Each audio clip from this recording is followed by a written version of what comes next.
Georg Wilhelm Friedrich Hegel, nascido em 1770 e falecido em 1831, foi um filósofo alemão idealista que dedicou toda a sua vida à academia filosófica. Ocupou várias cadeiras em toda a sua vida, tendo seu ápice ao sentar-se na Cátedra de Filosofia da Universidade de Berlim, lugar reservado para aqueles reconhecidos como mais influentes de seu tempo. Inicialmente, participou do entusiasmo pela Revolução Francesa, junto a seus amiguinhos Hölderlin e Schelling, mas com a vinda do período do terror, se tornou um conservador reacionário.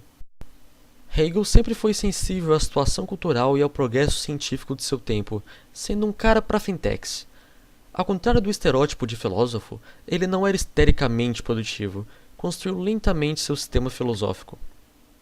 Os escritos de Hegel têm grande fama de serem enigmáticos, confusos e pouco compreensíveis. Nas palavras de Bertrand Russell, influente pensador do século XX, extraídas da história da filosofia ocidental, Hegel é o mais difícil de entender dos grandes filósofos.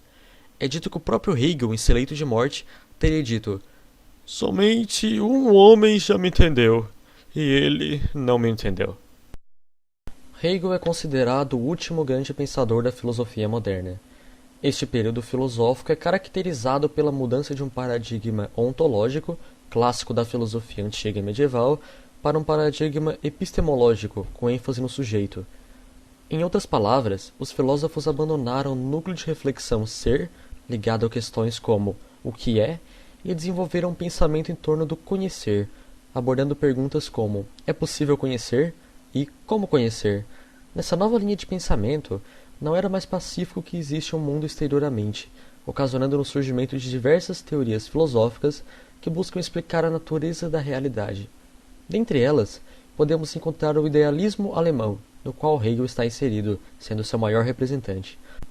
Os filósofos dessa corrente são pensadores alemães idealistas, por considerarem que a realidade é dependente da razão, que se debruçaram sobre a teoria do filósofo Immanuel Kant, buscando resolver seus impasses e construindo filosofias originais com bases em suas soluções. De acordo com Kant, para se conhecer, é necessário receber impressões do mundo e pensá-las por meio de estruturas do pensamento anteriores à experiência, ou a priori, chamadas categorias. Desse modo, criaria-se uma representação do objeto analisado no intelecto, ou fenômeno, mas não se poderia conhecer o objeto em si. Diante dessa teoria, Hegel era crítico principalmente em dois pontos. Primeiramente, achava que o conceito de coisa em si é uma abstração vazia e sem significado, pois como poderia saber da existência de uma coisa exterior aos fenômenos se não era possível conhecê-la? Além disso, criticava a quantidade de suposições que Kant fazia em relação à natureza das categorias. Para resolver esses problemas, Hegel veio, respectivamente, com os conceitos de espírito absoluto e do movimento dialético das ideias. Em relação ao primeiro problema, Hegel afirmava que o que existe é o que vem a ser manifestado na consciência. Desse modo, quando se observa uma maçã, a ideia maçã criada pela observação não difere do objeto maçã observado. Não há diferença entre sujeito e objeto, ou racional e real. Nas palavras do filósofo, o que é real é racional e o que é racional é real. A separação entre o racional e o real, dizia, conduz ao pensamento utópico. E, assim como as ideias dos objetos que representam são uma coisa só, também tudo o que existe é a manifestação de uma única coisa, uma razão universal, a que Hegel chamava de espírito absoluto. Desse modo, tudo o que se vê, natureza, pessoas e objetos, são várias facetas de uma razão absoluta, motivo pelo qual Hegel afirmava que não faz sentido estudar algo isoladamente, uma vez que tudo faz parte de um contexto universal. Quanto ao problema das categorias, cabia a Hegel justificar a natureza delas sem fazer nenhuma suposição. Para tal, surgiu com o conceito do movimento dialético das ideias. De acordo com essa teoria, toda ideia, ou tese, traz dentro de si uma contradição, ou antítese, a qual somente pode ser solucionada por meio de um novo conceito mais rico que o original, a síntese. Um exemplo, dado pelo próprio Hegel, é o conceito de ser. Esse conceito, que é a tese, traz dentro de si uma contradição, pois só pode ser definido a partir de outro conceito, o de não ser, e aí encontra-se a antítese. Para solucionar essa contradição, deve ser apresentado um outro termo, ou a síntese, o vir a ser, pois quando algo vem a ser, ele passa de um estado de não ser para um estado de ser, definindo os outros dois conceitos. Porém, o processo dialético não acaba por aí.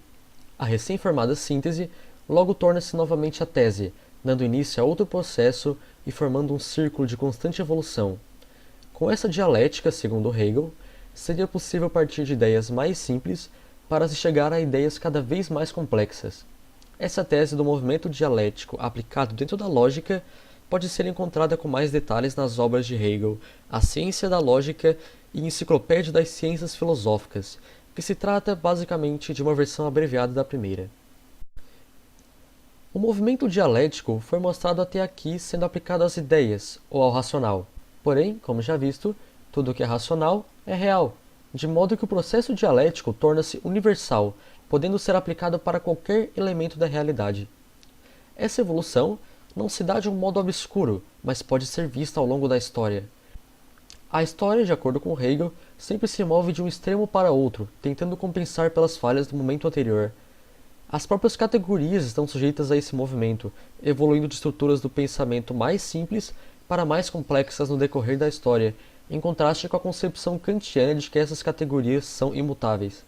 Desse modo, por exemplo, um servo da Idade Média e um empresário do século XXI possuiriam modos diferentes de ver e pensar o mundo, pois as categorias do intelecto estão em uma constante evolução dialética. Ademais, essa evolução da consciência não tem somente uma direção, mas um destino. Para o filósofo, o ponto máximo da consciência se daria quando essa reconhecer sua existência como parte de uma consciência absoluta, comum a todos. Na obra mais importante de Hegel, Fenomenologia do Espírito, esse desenvolve a história da espiritualidade humana, partindo de seu nascimento como consciência até seu reconhecimento final como parte do absoluto. Para Hegel, a filosofia sempre chega tarde demais, quando a realidade já está formada, como uma coruja que somente levanta voo no fim do dia. Desse modo, não cabe a ela imaginar como o mundo deveria ser, sua tarefa limita-se a analisar a realidade e explicá-la. George Hegel permaneceu durante muito tempo como um dos filósofos mais famosos e influentes da Alemanha e do restante da Europa. Suas teses não se limitaram às apresentadas. O pensador também é bastante famoso por suas posições do absolutismo do Estado sobre o indivíduo, da superioridade da beleza artística em relação à natureza e pelas suas opiniões sobre a religião. Suas teorias mais práticas, de cunho moral, social e político, podem ser encontradas na obra Princípios da Filosofia do Direito. Hegel foi um pivô na virada da filosofia moderna para a contemporânea, servindo de inspiração para muitos filósofos posteriores, não tanto como um ponto de partida para os próximos filósofos, mas, principalmente, como um alvo de críticas. Talvez uma de suas influências mais conhecidas seja no pensador Karl Marx, que, com a influência de Hegel, se tornou um forte crítico ao idealismo, mas também conservou importantes ideias de seu pensamento. A importância de Hegel nos contextos filosófico moderno e contemporâneo é inegável, e suas ideias interessantes serão sempre conservadas em suas obras.